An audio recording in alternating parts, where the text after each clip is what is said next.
discuss briefly this investigation. I want to announce that the FBI is again calling upon the support and assistance of the American people. We are actively seeking and recruiting English-speaking individuals with professional level proficiency in Arabic and Farsi. Those who would wish to join this program must be American citizens who have been permanent residents in the United States for at least 3 of the last 5 years. Each of these individuals who would seek to be employed by the FBI will be evaluated based on experience and education and must pass a thorough background investigation and a language proficiency examination. We ask that anyone who is interested in this and has the proficiency to call 1-866-483-5137, and let me repeat that, 1-866-483-5137. Call that number or check the FBI website at www.fbi.gov.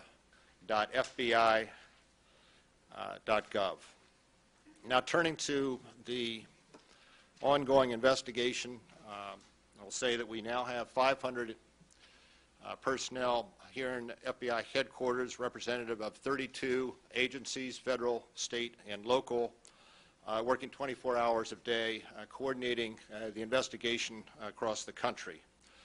And I should say also internationally, because we have more than 30 FBI legal offices across the world involved in the investigation. The AG, Attorney General, already mentioned that we've had 47,000 internet tips. Our hotline has produced 7,800 tips. In addition to that, we've had in excess of 26,000 leads generated through the various field offices.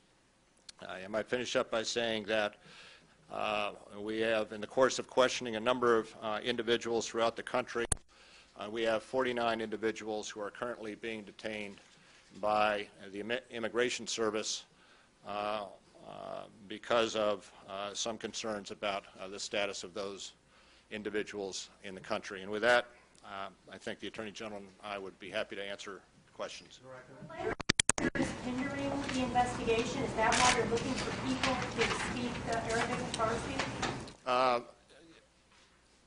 We have had a language shortage for a period of time. And I don't think it would be just the FBI. I think it's a number of federal agencies. And we feel at this point in time we can use the additional manpower helping us on with the language issues.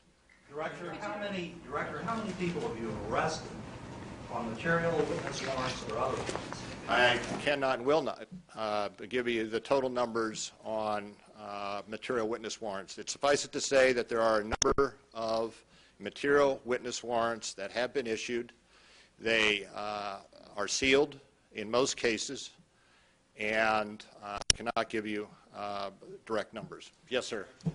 Director, why can't you give us those direct numbers? Under seal. A number of the warrants are under seal. Yes, sir. Yes, sir. Can you at least characterize their level of cooperation at this point, the people that you've detained and also the people who are not in custody, if you're talking to them and if they've been providing valuable information?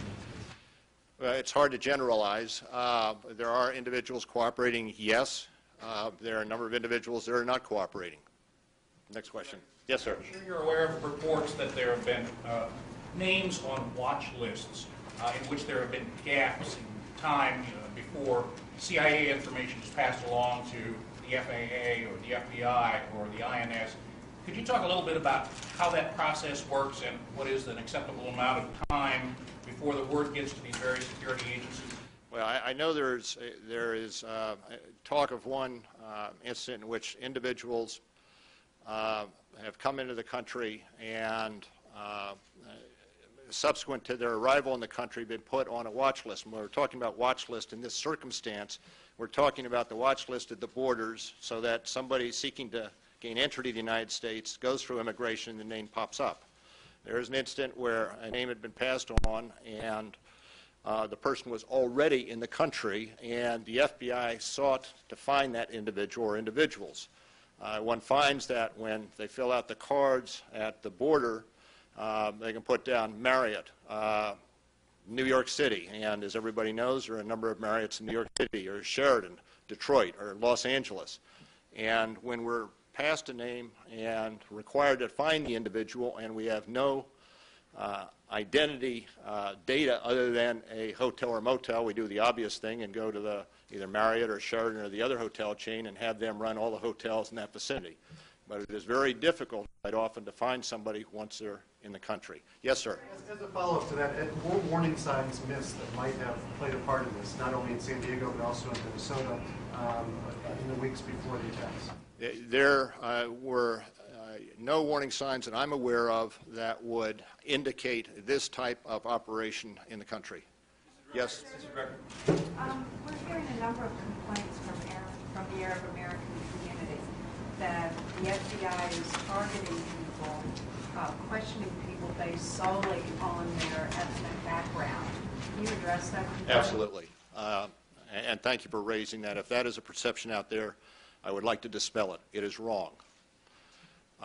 When we seek to interview and question an individual, we are doing so based on predication that the individual may have information relating to the acts that took place last week.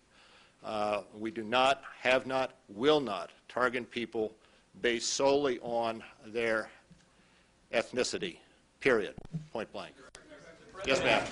Could you elaborate on what specific changes in laws or technical capability will be necessary to tap and monitor disposable phones and other things like cash, prepaid calling cards? Well, talking specifically.